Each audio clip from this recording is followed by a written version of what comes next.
falando um pouco de testemunhas, eu também queria chamar para a mesa ao doutor Eduardo Herrera, que fez parte do programa Mais Médico no Brasil e foi um dos médicos que se libertou e que ficou por acá, né, conosco. Também a doutora Dianete Álvares e a Marielis Dias, né, que também estiveram na mesma situação de se libertar, né.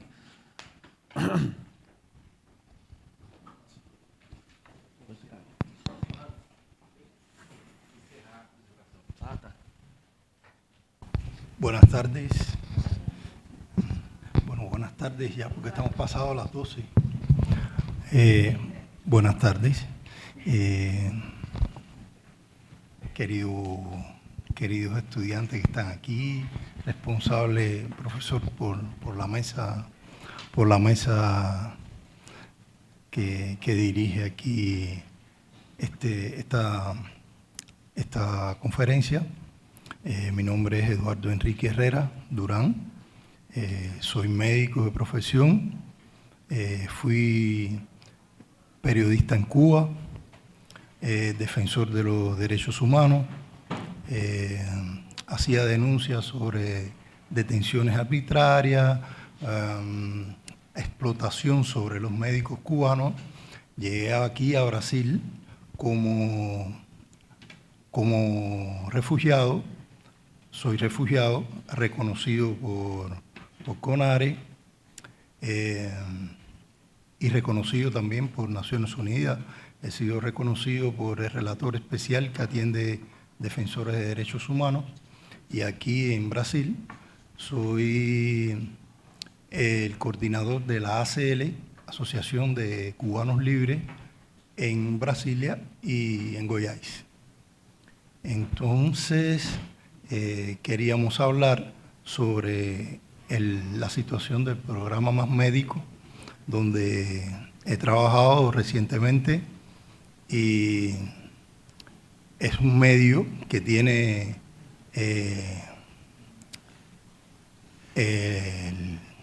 la dictadura cubana para enviar médicos a diferentes países, no solo a Brasil, donde esos médicos solo se le paga, aquí se le pagaba un poco más, se le pagaba un 25%, pero en los demás países pagan solo un 10% del salario que pagan realmente los gobiernos por esos médicos que están aquí. Y entonces muchos médicos de estos desertan, según ellos, desertan de las misiones y están restringidos de entrar al país en 8 años. Algunos en 8 años, otros no los dejan entrar nunca más, en dependencia de cómo se proyecten fuera del país. Otra cosa que pudiéramos hablar acerca de esta explotación y esta restricción del derecho que tiene cada persona de escoger su camino, más cuando estamos explotados en nuestro propio país.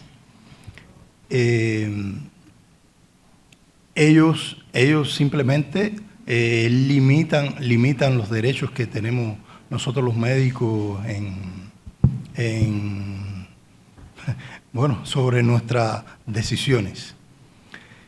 Y entonces aquí, cuando estamos fuera de nuestros países, somos expuestos a muchas situaciones, y todo en complicidad de los gobiernos afines que tiene la dictadura en otros países. Por ejemplo, en Venezuela, como ya se habló, en Bolivia, en Nicaragua, en Chile, en muchos países que tienen gobiernos que son afines al gobierno cubano.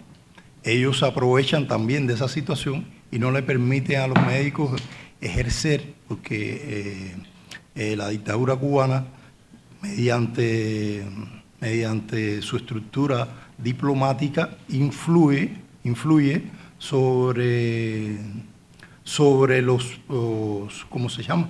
gobiernos, para impedir que médicos que lleguen fuera del contrato que tienen con ellos sean contratados, ya sea por el Estado, incluso hasta por servicios privados. Yo tengo en mi poder unas resoluciones que la dictadura cubana implementó en el 2014 sobre la situación, sobre lo que ellos hacen para que los países no acepten a los médicos cubanos que deciden desertar de ese régimen. Entonces, en este momento no pude exponerlo aquí, porque por la falta de tiempo, pero cualquier uno me puede preguntar y yo le puedo facilitar esas medidas que ellos toman para evitar que los médicos cubanos puedan desertar y ejercer fuera de régimen.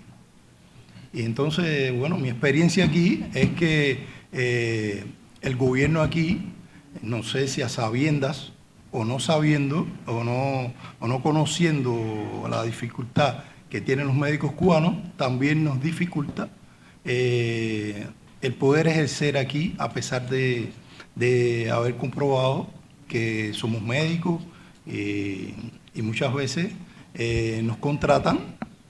Por ejemplo, el programa Más Médicos, somos contratados, trabajamos como médicos por un tiempo y luego no somos más médicos, ya nos desconocen como médicos.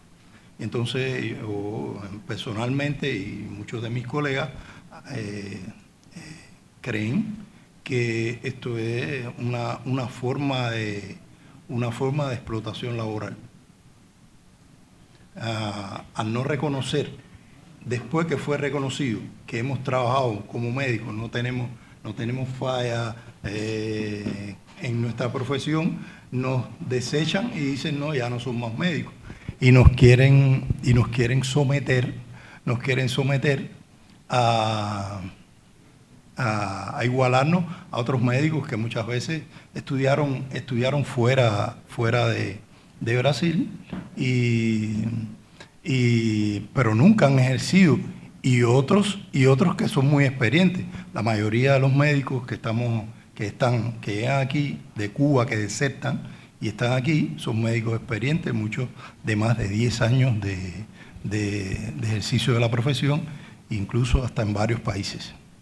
Y entonces eso es una situación que denota qué daño hace el régimen cubano a sus profesionales cuando los envía a otros países, y cómo los gobiernos se suman a esa explotación, muchas veces conociendo y otras veces por proteger a sus propios ciudadanos.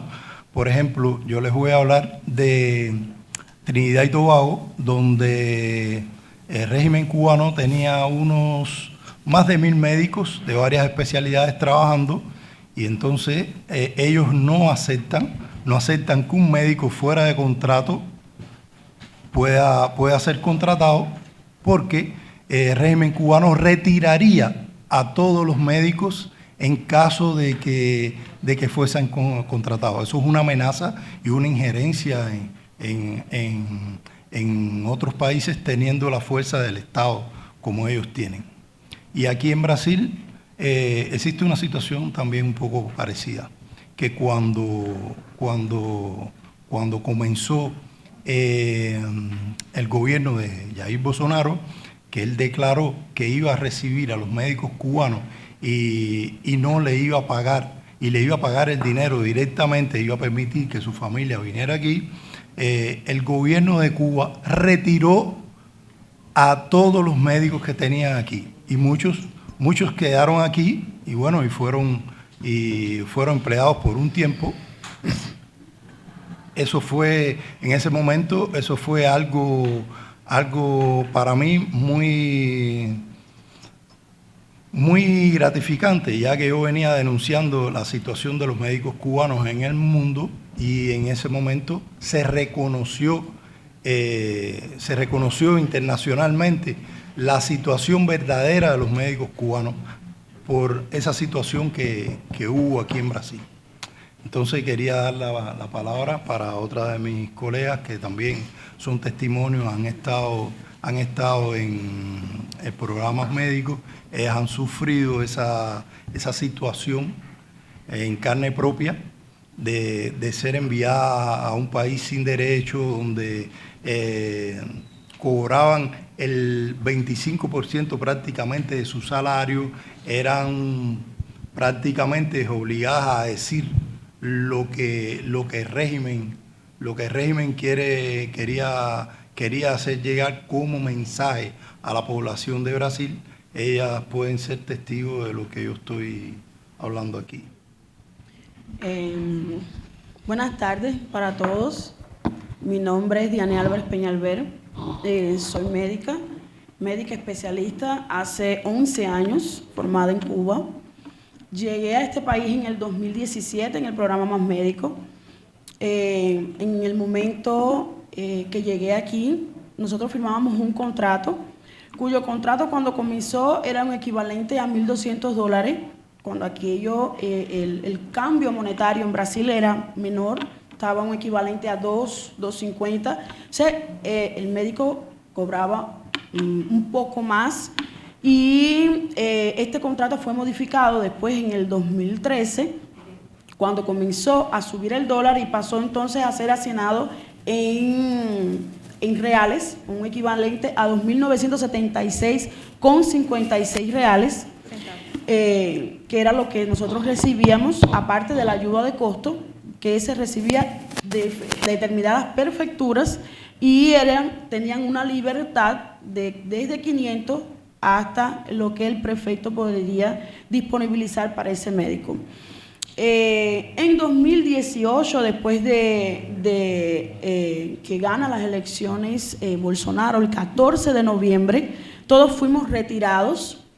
Después que Bolsonaro, a través de la denuncia de una doctora perteneciente al programa Más Médico, esta doctora denuncia el programa, habla de por qué, si el programa Más Médicos, todos éramos médicos, y era un programa donde trabajaban no solo cubanos, habían trabajadores, eran médicos latinos, habían uruguayos, habían chilenos, peruanos, habían hasta brasileños formados en el exterior, y ellos recibían el valor total de la bolsa.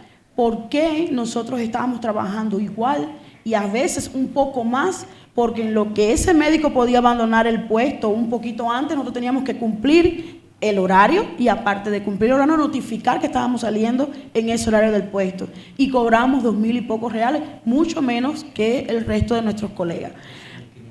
A través de eso llegó al presidente Bolsonaro todas esas denuncias y él solicitó en su campaña de que él iba a permitir que los médicos cubanos continuasen una vez que él hiciera un examen para saber quién era médico y quién no era médico, porque todo el mundo tiene el conocimiento que en el momento que llegamos aquí eran implantillados 6.000 médicos, y de esos 6.000 médicos éramos 4.000 que éramos médicos.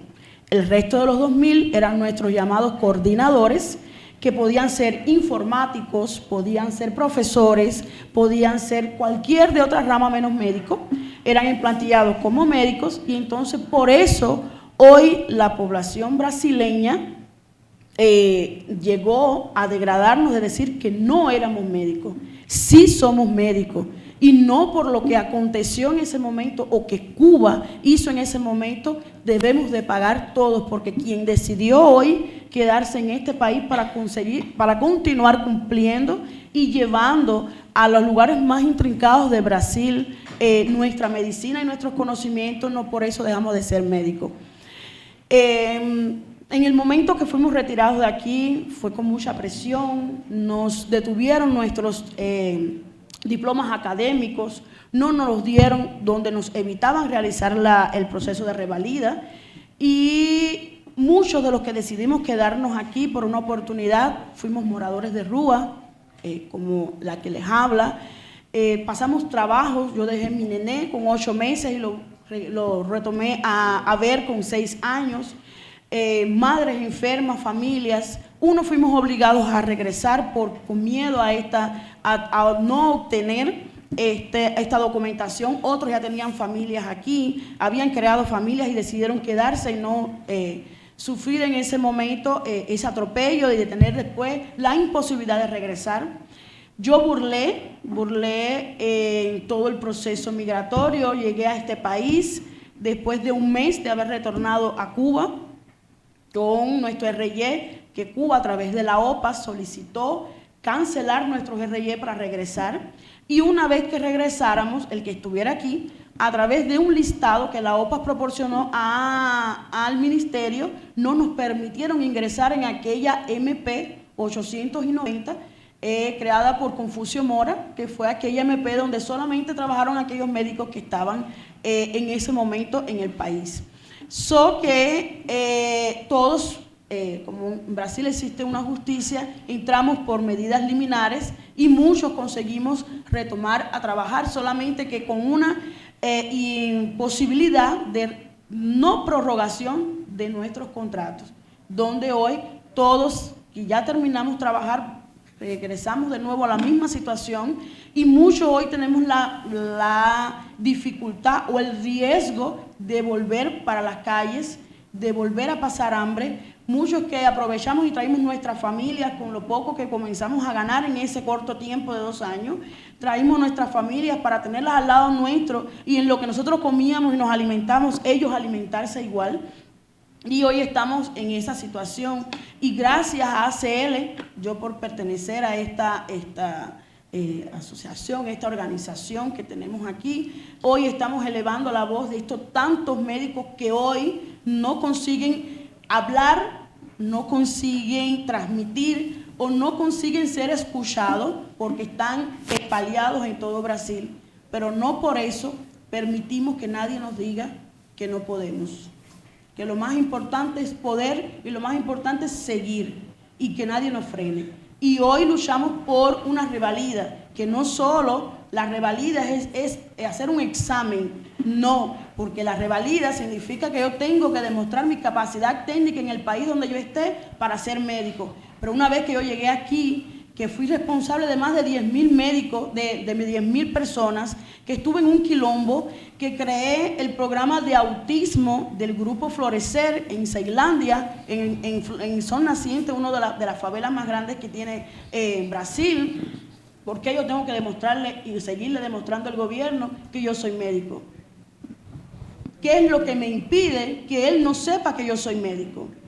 ¿Cuántas personas yo no salvé de un infarto? ¿Cuántas personas yo no intubé? ¿Cuántas personas yo no prevení? Y hice promoción y prevención de salud en un septiembre amarelo como el que estamos ahora, con la prevención de la ansiedad y el suicidio, en programas haciendo palestras para evitar en un país extremadamente ansioso y depresivo como el que estamos ahora. Entonces, creo que hemos hecho bastante y seguiremos haciendo por lo que estamos y por lo que aún no han regresado y están por llegar. Doy la palabra a la doctora María Maglevi, que va a también dar su depósito. Hola.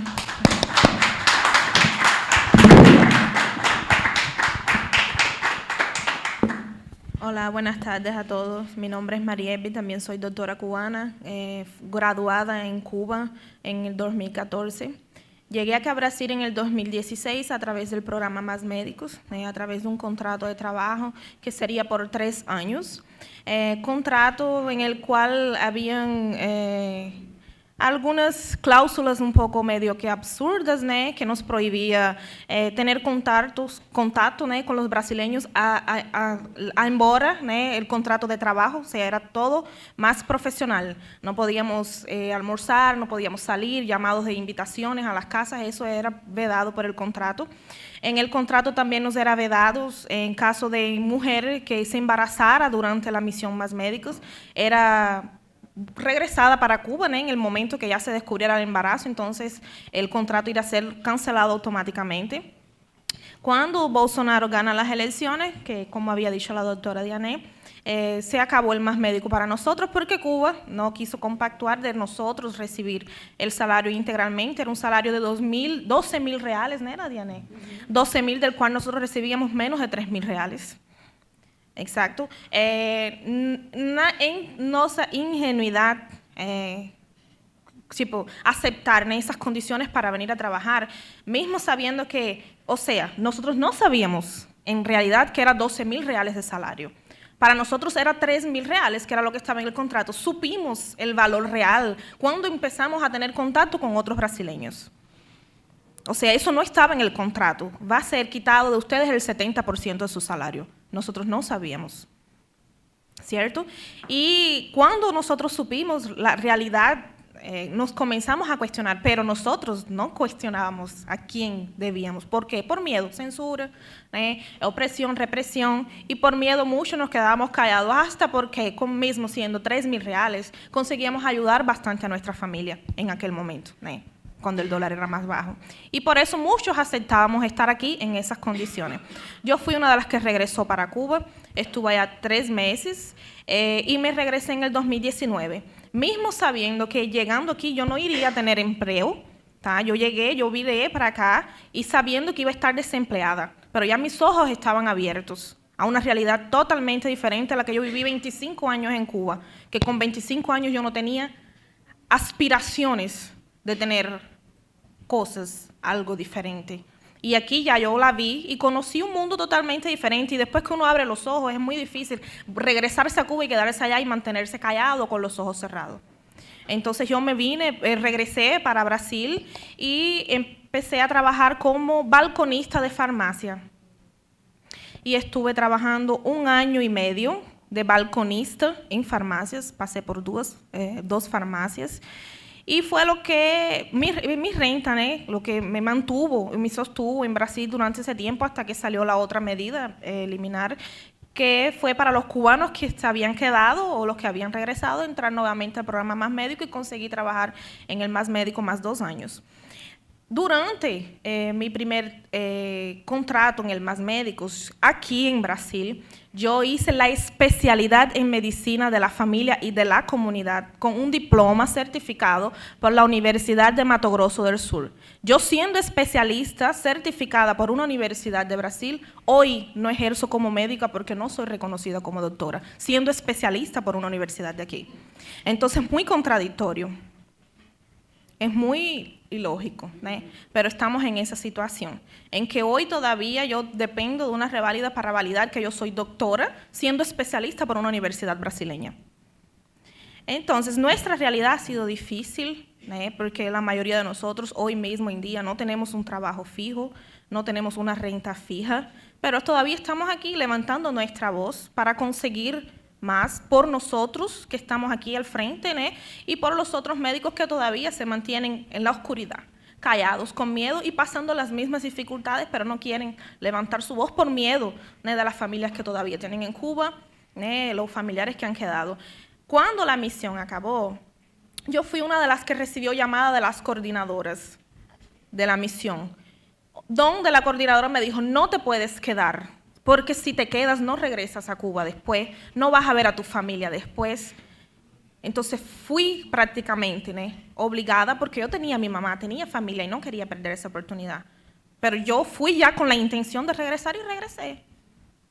Entonces, de ese tiempo para Cuba ha peorado mucho esa situación, y todos los que hemos salido, salimos de Cuba en la intención de mejorar nuestra vida y la de nuestra familia, porque en Cuba no se consigue nada, no se conquista nada, es más de lo mismo y peor de lo mismo, ¿cierto? Entonces, ese es mi deponimiento. Muchas cosas que yo podría agregar y hablar, y estaríamos el día entero hablando de la misión del programa Más Médicos, que realmente nos tuvieron aquí en una condición de trabajo, esclavo, no tiene otra palabra, fue eso. Entonces les agradezco a todos la presencia y muchas gracias por oír.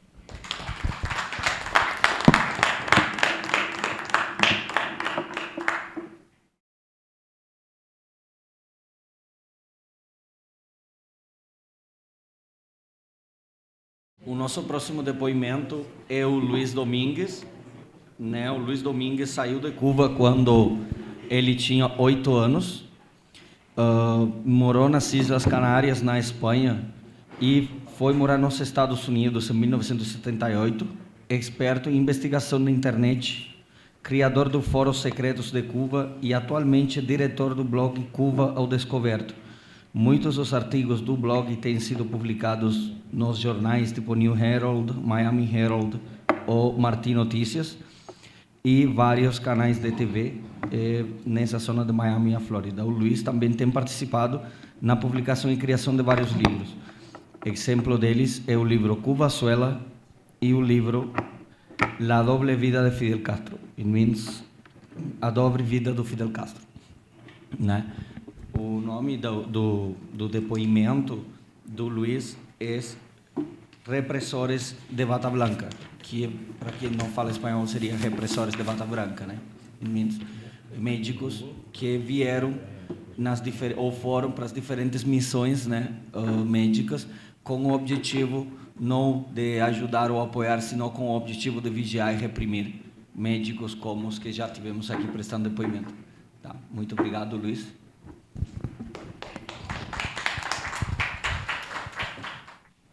Hola, soy Luis Domínguez y llevo varios años trabajando para la Fundación de Derechos Humanos en Cuba.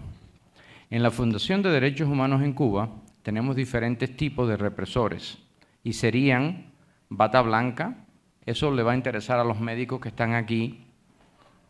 Ustedes me han ayudado muchísimo, sobre todo el señor que está aquí a mi derecha también. Represores de exportación, represores económicos, represores de cuello blanco, violentos y de libertad religiosa. Los represores de bata blanca, y esto es para ustedes, se incluyen en esta categoría los funcionarios que coordinan desde Cuba o en el exterior el tráfico internacional de médicos cubanos.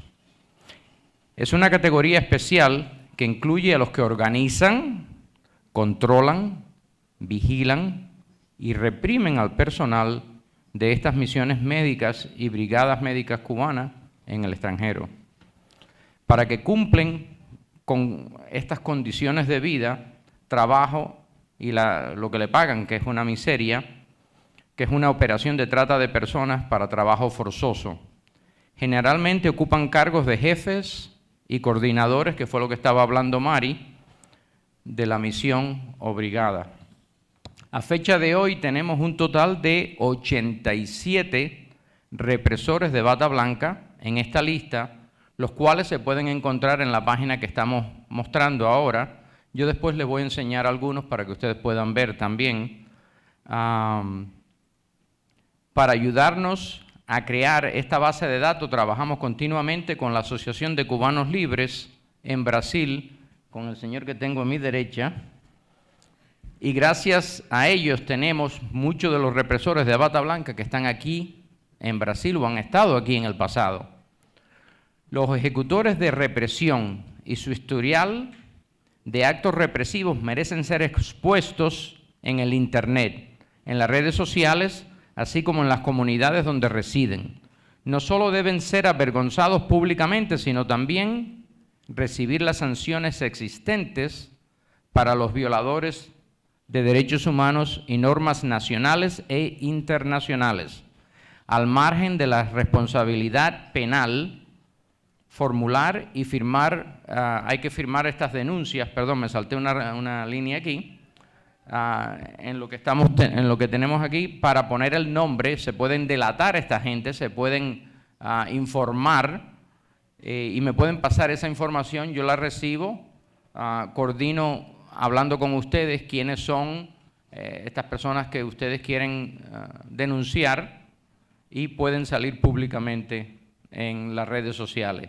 También esto se usa en inmigración en Estados Unidos para prevenir que represores entren a Estados Unidos.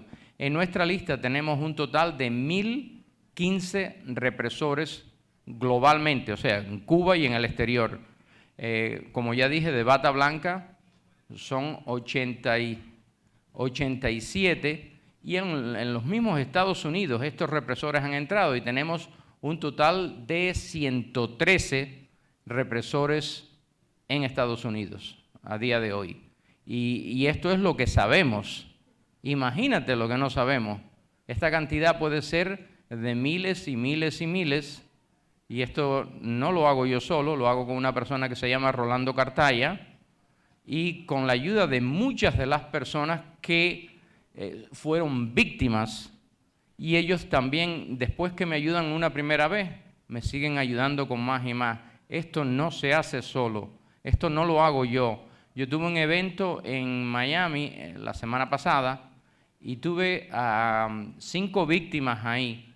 Y ellos me estaban dando las gracias después del evento. No, es al revés.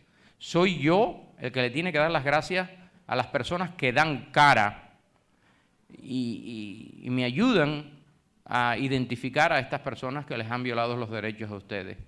Entonces lo que quería hacer es mostrarle un poquito esto y también las violaciones y cosas que se le han hecho. Si vas al thumb drive, tengo de los represores, en el thumb drive que te puse, que está aquí, que se lo sacaste, el pen drive. Ahí, dale ahí un segundo, hay un video. Ajá, dale ese, por ejemplo. Esto es la represión en Cuba.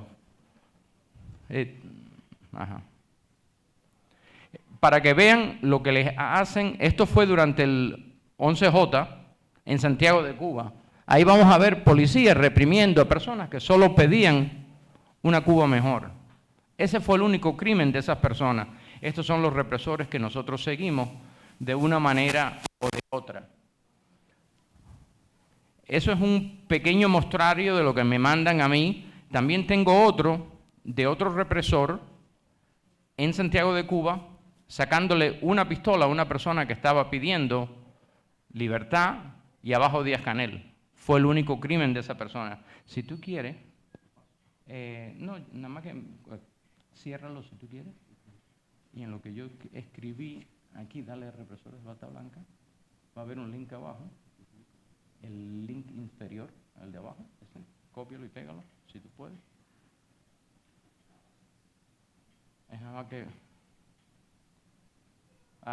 ¿necesita Facebook? Hazlo en grande, ajá. Aquí van a ver que hay una persona con una camisa de raya, un pullover de raya, va a sacarle una pistola a una persona que lo que estaba haciendo era pedir libertad. Aquí va a ser esa persona que vamos a ver ahí. Dura 1 minuto.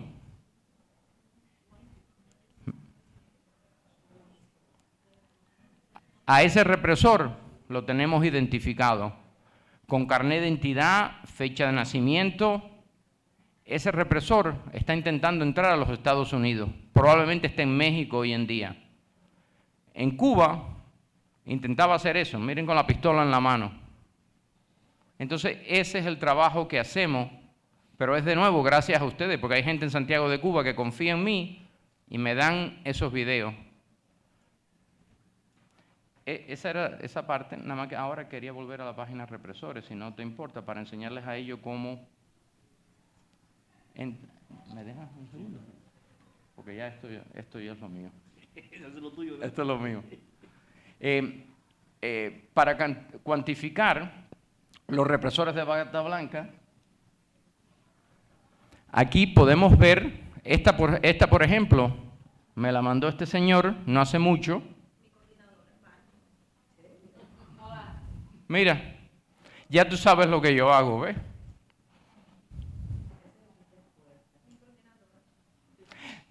Esto que estamos haciendo aquí es verdad. Esto que estamos haciendo aquí tiene a ustedes que saben lo que pasó. Después yo te lo voy a mandar para que lo leas. Si me falta algo, me dices y me corrige y yo lo arreglo. Pero ahí hay un total de 87. Si mal no recuerdo, miren, aquí hay 5 páginas, y esto es por 12, más la última tiene 2, eso te da un total, o 3, nos da un total de 87 represores de bata blanca. Entonces ahí pueden ver, la mayoría de ellos son de aquí, han estado en Brasil, porque este señor que está aquí me ayuda constantemente y me corrige también, porque yo me equivoco. Pero lo importante es tener estos nombres para el futuro, porque estos crímenes de lesa humanidad no pueden seguir impunes y no van a seguir impunes por el resto de la vida. Esto no prescriben, que sepan eso. 20 años, 15 años internacionalmente, esa gente tienen... Ok, muchas gracias a todos.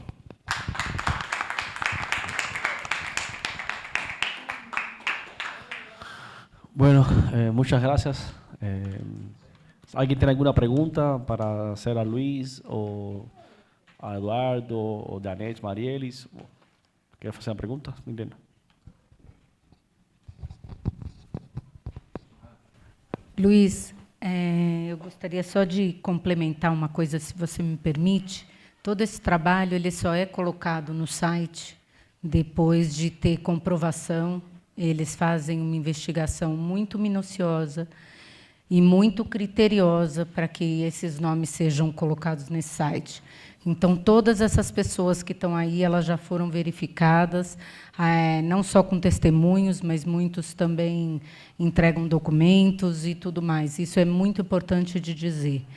Eles têm um trabalho a FHRC tem uma preocupação muito grande com os repressores e em trabalho em conjunto com a ACL, de ter um protocolo, que a gente, vou chamar assim em português, para que se coloque esses nomes e para que se faça essas denúncias. Então, todos esses que vocês estão vendo, eles já foram investigados, já foram confirmados e, com total certeza, a gente sabe que eles são repressores, né, Luiz? Obrigada. Obrigado, Milena. Bom, então fazemos um recesso para almoçar, 1 hora.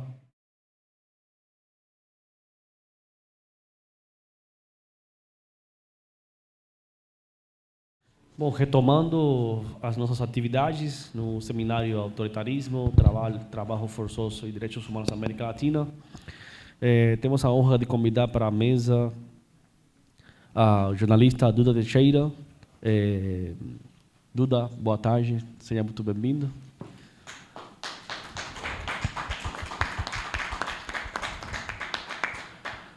E a nossa querida Milena vai apresentar o Duda para nós.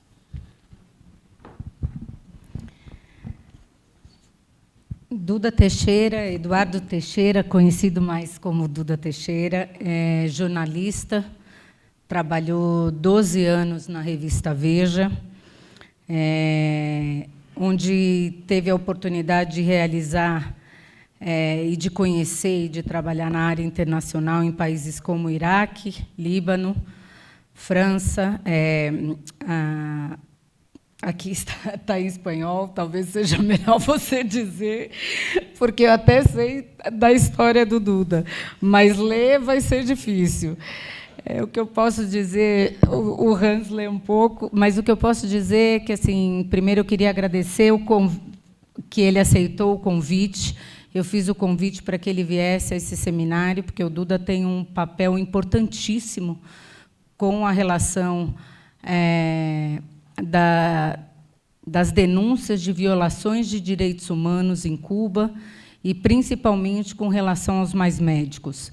Então, é importantíssimo a gente conhecer um pouco da história do programa Mais Médicos, visto pelo lado investigador e um lado que mostra realmente a realidade num jornal, numa revista, com apuração, com investigação, com checagem.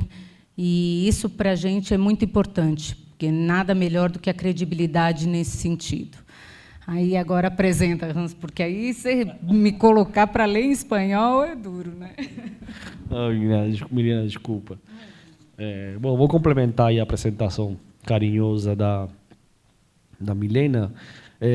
Então, Duda, durante 12 anos, trabalhou na revista Veja, onde ele teve a oportunidade de realizar trabalhos jornalísticos em vários países, como Iraque, Líbano, a Faixa de Gaza, Egito, Turquia, Espanha, Portugal e quase todos os países da América Latina. Então, nesta própria revista, ele também entrevistou a várias lideranças mundiais, inclusive várias lideranças políticas, inclusive algumas de coach mundial, como Gordon Brown, Oscar Arias, José Mujica, Pedro Passos Coelho, Madeleine Albright, não sei se pronuncia bem o inglês, mas estou tentando, José Durão Barroso, Fethullah Gulen e Yolanda Kakabadze, né?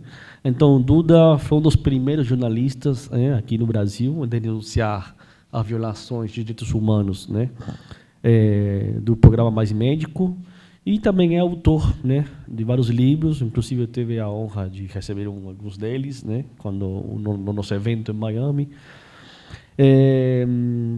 E um dos livros se intitula The Political Inquiry Guide to Latin America, né, com Leandro Narloch, né, e quase vendeu mais de 200 mil exemplares, né. Também tem publicado O Calcanhar de Aquiles, né, em Buenos Aires.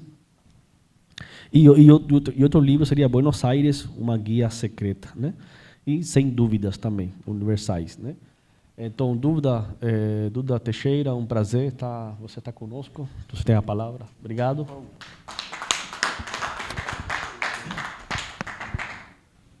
Muito obrigado, Hans. Muito obrigado, Milena. Lembrando que eu publiquei um último livro, que é o STF, Como Chegamos Até Aqui. Esse é desse ano. Então, já faço uma propagandinha. Vamos lá. Eu posso ficar de pé? Atrapalha aí, não? Melhor. A câmera me pega aqui. E aí eu te aviso, Hans, pode ser? Pode passar. Bom, pode passar. Vou falar, então, sobre a violação dos direitos humanos no programa Mais Médicos. Eu sou jornalista, então, a maior parte do tempo eu trabalhei em revistas, então, na Saúde, na revista Super Interessante, na Isto é Dinheiro.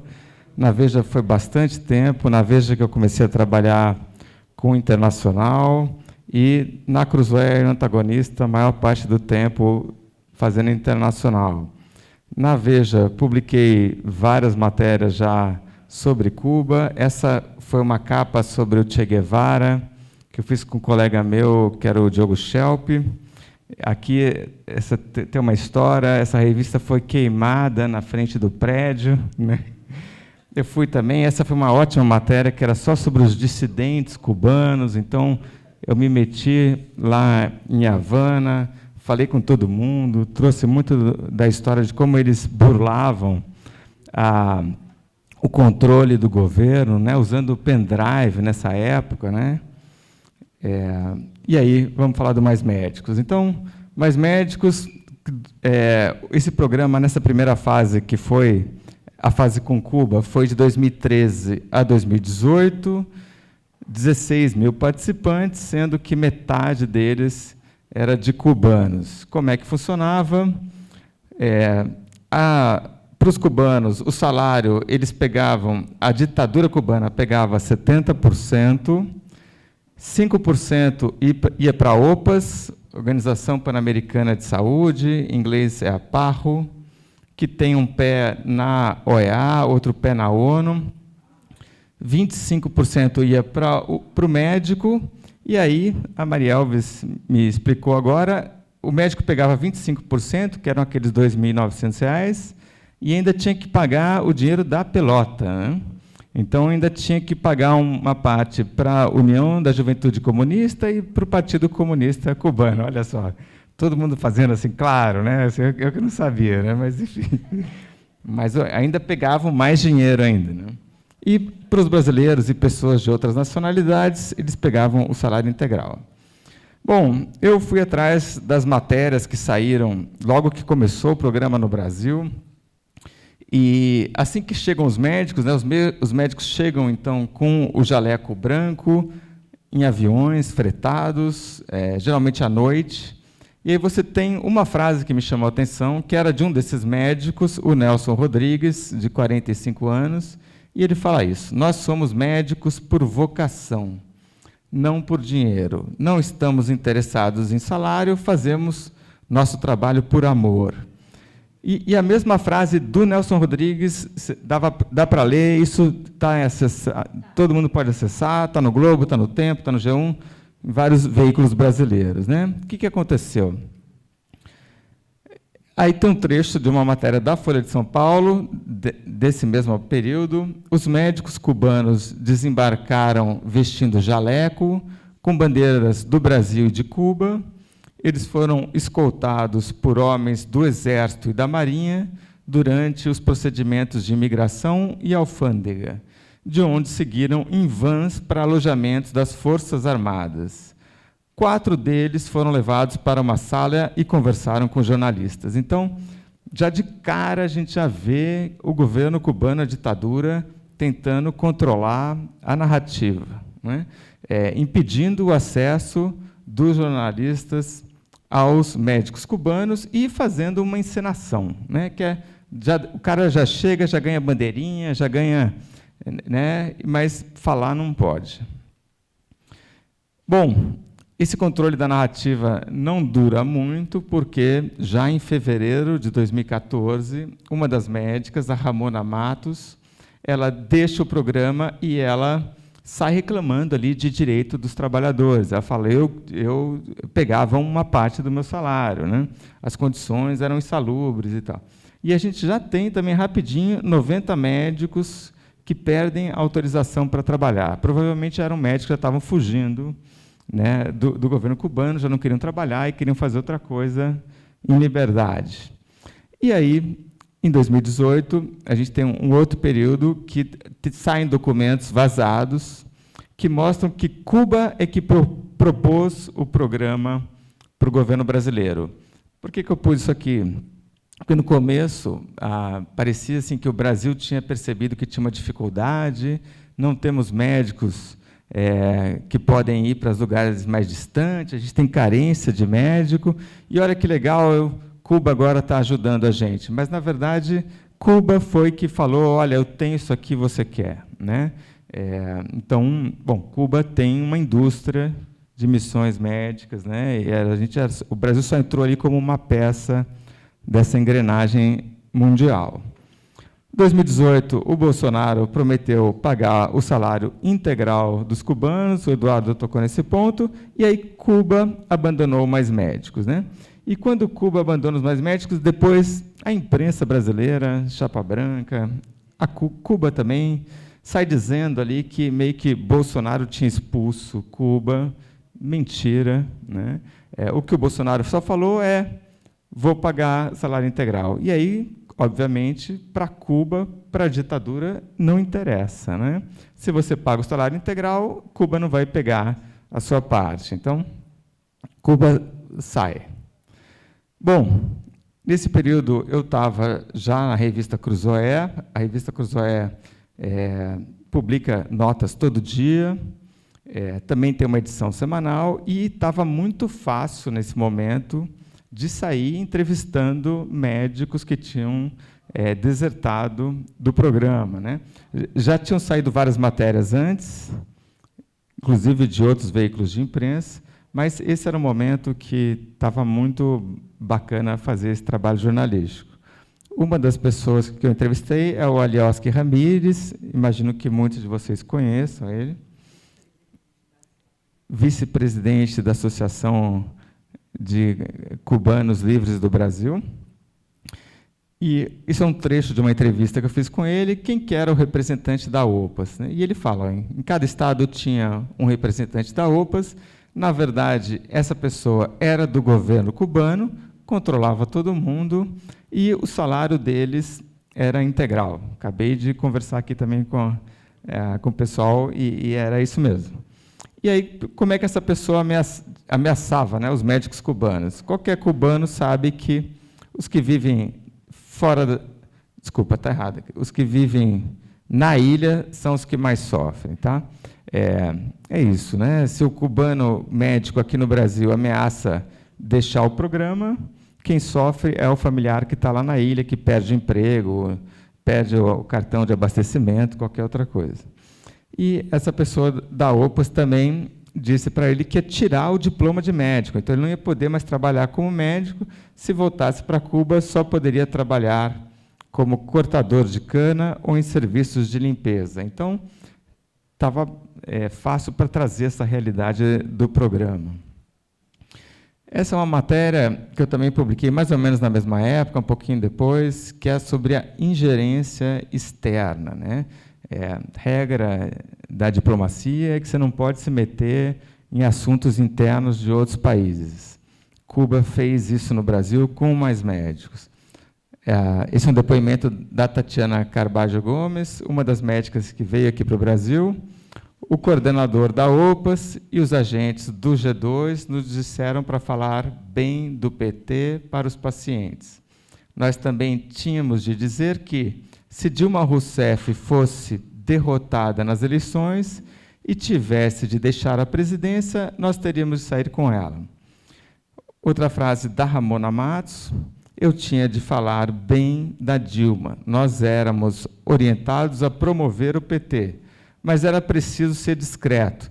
Se a gente falasse abertamente, isso poderia ser considerado interferência nos negócios de outros países. Então, enfim, os cubanos estavam aqui, já eram orientados para fazer com discrição, porque eles sabiam que estavam fazendo a coisa errada, né? Uma coisa não autorizada. Interferência partidária a favor do PT. Nessa mesma matéria, esse é um trecho meu do texto, que é: nenhum dos cubanos foi poupado de treinamento político na ilha. Então, quando eles eram escolhidos para fazer uma missão, eles tinham que fazer um curso do partido, ficavam ali 1, 2 meses, tinham aula de marxismo, e aí eram ensinados sobre as maravilhas do comunismo e os problemas do capitalismo, como a pobreza. Então, tinha uma lavagem cerebral para todo mundo que saía. Agora, esses médicos cubanos aqui no Brasil, eles falaram com 62 milhões de brasileiros, né? Numa posição de autoridade, né? Quando a gente fala ao médico, a gente se submete ali à sapiência do profissional, né? Se ele fala para você: olha, você está com essa doença, tem que tomar esse remédio, você acredita nele. E eram pessoas, geralmente, de classe baixa, que conversaram com esses médicos numa situação fechada ali, né? De privacidade. Então, isso é uma força eleitoral gigantesca que favoreceu o PT e a Dilma Rousseff. Bom, eu estava conversando com muita gente e eu entendi ali das conversas que eu estava tendo que as mulheres cubanas sofriam mais aqui no programa Mais Médicos. E eu conversei para essa matéria com 4 cubanas, algumas, nem todas me autorizaram que eu usasse o nome, então elas falaram em condição de anonimato. Precisei alterar uma ou outra coisinha só para não identificar, mas a história que vocês vão ouvir está correta, tá? Uma delas me contou, ela foi para o aeroporto de Maiquetía, que fica ali perto de Caracas, e os médicos pediram para que todas elas formassem uma fila. E aí os coordenadores começaram a selecionar algumas mulheres, sem dizer para que estavam fazendo essa seleção. E aí uma delas me contou que, claramente, eles estavam selecionando as mais bonitas, né? E as mulheres que eram selecionadas podiam ficar em Caracas ou nas cidades grandes, né, que era melhor, mas aquelas que eram mais velhas e menos atraentes tinham que ir para lugares pobres ou distantes. Então, tinha uma seleção já com um critério estranho. Aí, esse é um depoimento de uma mulher que não me passou o nome, mas eu estou chamando ela aqui de Miriam. Ela foi para Guatemala e começou a atender um engenheiro muito rico, que, inclusive, usava o carro da missão para ir até a casa dele, né? Uma vez, o chefe cubano dela falou que, se ela tivesse um relacionamento com aquele homem, ela poderia ter uma condição de vida melhor e não precisaria trabalhar em bairros distantes. Eles conversavam, tinham uma picape com homens armados atrás, ela se recusou a ter um relacionamento com esse engenheiro, e o oficial cubano deu o número de telefone dela para esse engenheiro, que começou a ligar para ela, né? E aí ela disse: acredito que o meu superior recebia dinheiro daquele homem, ele tinha uma boa vida e comprou um carro novo. Seu objetivo era me convencer a ter uma relação com aquele homem. Uma vez que as tentativas não progrediram, o superior da missão disse para Miriam que ela seria tratada como uma possível desertora. Como castigo, ela foi trabalhar em uma comunidade indígena distante, onde viveu por 2 anos. A comunidade indígena geralmente é um lugar mais perigoso, com menos recursos, então as pessoas geralmente não querem ir trabalhar nesses lugares. Então, foi uma punição para ela. E o tal engenheiro, que ela descobriu, era um traficante de drogas, que toda vez que chegavam médicas lá na Guatemala, essas médicas eram oferecidas para esse traficante de drogas. Então, é um caso provável aí de tráfico de pessoas, né? Bom, essa é uma outra médica, disse que o chefe de missão era o sujeito mais asqueroso da Terra, falava grosserias e pedia para fazer sexo com ela. Tudo o que aconteceu de mal comigo depois foi porque eu recusei suas propostas indecentes. Eu não quis ser amante dele. A exploração sexual das médicas cubanas. Em Cuba não tem nenhuma tradição de movimento feminista. Eu estou falando que não tem tradição porque, na verdade, não é permitido, né? Qualquer organização da sociedade civil não pode ter, mas continua sendo um país, claro, super machista. E aí, quando essas médicas cubanas estão no exterior, elas não têm a ninguém, não tem ninguém a quem recorrer, né? Então, elas ficam numa situação muito mais frágil do que se elas estivessem em Cuba, porque em Cuba, pelo menos, ela aciona um alerta ali, né? Pede uma ajuda, tal. Imagina numa cidade nos confins da Venezuela. Esse é um dado que eu peguei de 2 ONGs, né? 4 em cada 10 médicos cubanos sofreram ou testemunharam abusos sexuais. Estou falando médicos ou médicas, né? E aí todo mundo incluído. Bom, aí temos uma pergunta que é por que não há mais cubanos no programa Mais Médicos, né? Claro que o cubano ele pode estar no programa Mais Médicos atual se ele tem o Revalida, isso é autorizado, mas sem o Revalida não tem mais. Quando Cuba abandona o programa, no final de 2018, o Paraná Pesquisas, que é um instituto super sério, acerta muita coisa, fez uma pesquisa com os brasileiros e descobriu que 71% aprovavam a saída dos médicos cubanos, 63% acreditavam que as vagas seriam preenchidas e 54% culpavam a ditadura pela saída dos cubanos. Enfim, a narrativa já tinha ido para as cucuias aqui, né? Aquela história de que precisava dos médicos cubanos, que sem eles não teria como preencher as vagas. As pessoas, e que era culpa do Bolsonaro, o brasileiro já tinha entendido o que estava acontecendo. Bom, depois que Cuba sai, o programa vira Médicos pelo Brasil, fica aberto para os brasileiros e pessoas de outras nacionalidades, e não faltam médicos, tá? Tem gente suficiente para preencher essas vagas. E o Lula é eleito, começa o mandato no começo de 2023, volta o nome para Mais Médicos, mas aí enfrenta uma baita resistência no Congresso e na imprensa, que meio que reclama de começar de novo um novo esquema de tráfico de pessoas, de escravidão, de trabalho forçado. Tem uma resistência enorme no Congresso, na imprensa, e já tem aqueles processos da Ramona Matos nos Estados Unidos contra a OPAS. Não só a Ramona, acho que mais 3 médicas. Bom, a lei que retoma o Mais Médicos, ela é de março do ano passado, e tem esse deputado, que é o Rodrigo Valadares, do União Brasil, que coloca ali dentro essa que é chamada de uma emenda anti-Cuba. E ali está dito, não haverá pagamento ou tratamento diferenciado entre brasileiros e médicos estrangeiros. Então, se você dá 12 mil reais para um médico brasileiro, você tem que dar 12 mil reais para um médico cubano, né? ninguém vai ser intermediário nessa história, e aí Cuba, obviamente, não tem mais interesse.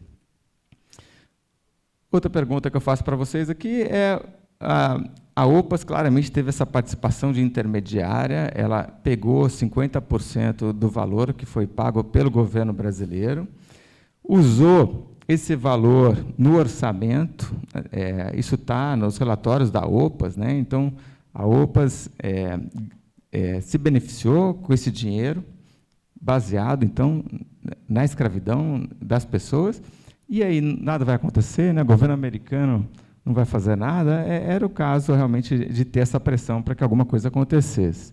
O valor total que a OPAS pegou é aquele ali, né? 2,5 bilhões de dólares. É isso.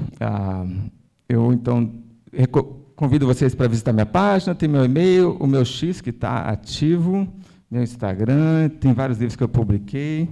Obrigado, gente.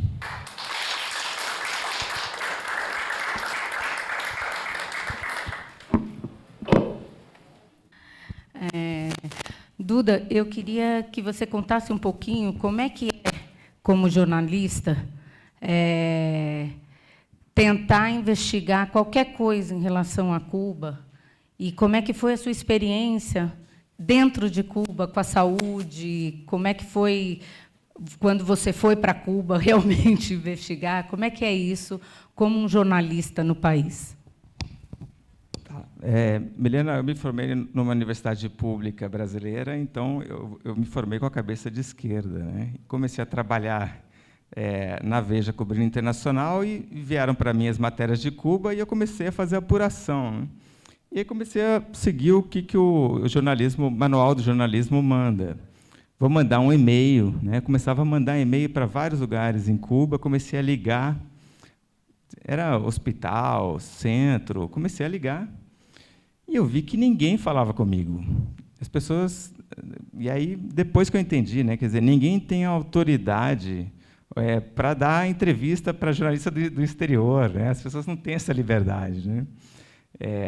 Então, nesse começo era muito assim, mandava um e-mail, e aí comecei a ter contato só com dissidentes, né, os únicos que falavam. Então, no caso, tinha Ioane Santos, né, tinham vários outros. Aquela matéria que eu fiz da Juventude Rebelde, quando eu fui para Cuba, eu já tinha o contato de todo mundo. E depois eu fui para Cuba e vi a realidade ali, né? O Eduardo me mostrou o que é o sistema de saúde cubano, né? Não tem remédio. Teve um cubano também que me levou numa farmácia do governo, era um domingo à noite, tinham uns 30 aposentados esperando o remédio, né? E não tinha o remédio, e a atendente, assim, num passo de tartaruga, que era uma coisa incrível. Educação, você não consegue entrar dentro de uma escola de Cuba e fazer foto, é proibido, né? O que você vê em Cuba sobre educação são as crianças usando uniforme escolar, que estão sempre arrumadinhos e perfeitos, né? Mas aí até um cubano me explicou essa história, que quando você tem um regime totalitário, o uniforme uniformiza as pessoas, né?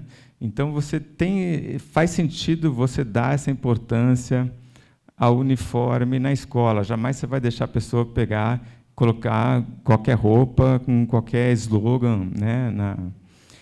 E aí esse contato com os cubanos foi muito facilitado depois pelo Twitter e pelo WhatsApp, né? Eu digo aqui que o meu Twitter está ativo, o meu X está ativo, está mesmo. Qualquer um que entra na minha conta vê que ele está ativo.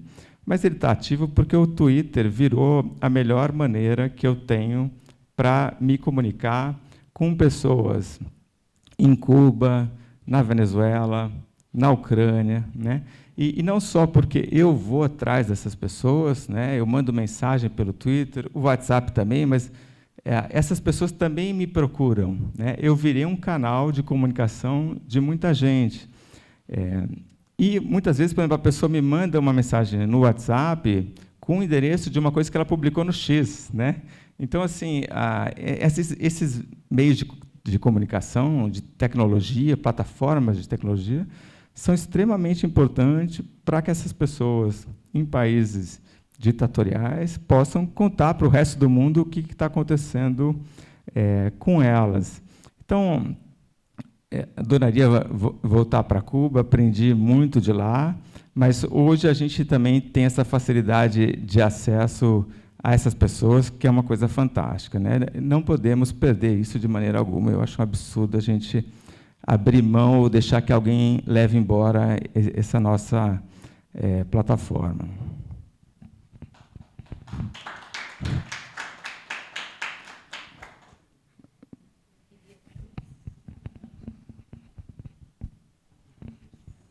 Eu queria também agradecer ao Duda pela grande parceria. Hoje em dia, no Brasil, é muito difícil, vou vir para cá, é muito difícil a gente ter jornalistas que queiram falar dos dois lados, que queiram ter uma posição mais independente, cada vez mais. Infelizmente, eu não sei o que está acontecendo com os meus colegas, mas agradecer muito ao Duda e à revista que ele trabalha, porque permite ainda que a gente possa falar e mostrar alguns fatos que, infelizmente, na grande imprensa não está sendo mostrado.